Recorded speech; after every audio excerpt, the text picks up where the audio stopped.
Hammaga assalomu alaykum. Avto Prestige obunachilari. Bugungi obzorimizda Kia Seltos avtomobili bo'ladi. Bu avtomobilimizni bizdan egalari mashina olmoqchi edi.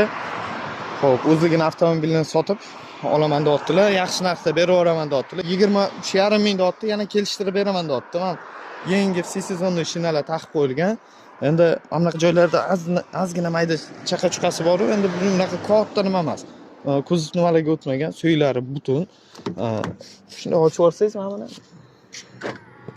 Xo'p, salon qismlariga keladigan bo'lsak, salonlari ideal holatda. O'zligini mana bunaqa monitorlari juda ham toza saqlangan, toza haydalgan. Atiga probegiga keladigan bo'lsak, mana ko'rsanglar bo'ladi.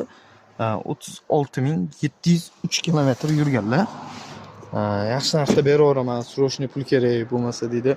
Mashinalarning narxlarini bilasizlar, kamida 24-25 ming atrofida turadigan mashina. Holatlari tiniq. Egalarining nomerlarini pastdagi nimaga havolaga qoldirib qo'yaman. Bemalol aloqaga chiqib, narxlarini kelishib gaplashaverasizlar. Do'stlar, pastdagi raqamlarga aloqaga chiqinglar. Mana shunaqa chiroyli, ideal holatdagi avtomobilni o'zligini egasidan sotib olsangiz bo'ladi. Narxlarini kelishtirgan holda bo'ladi.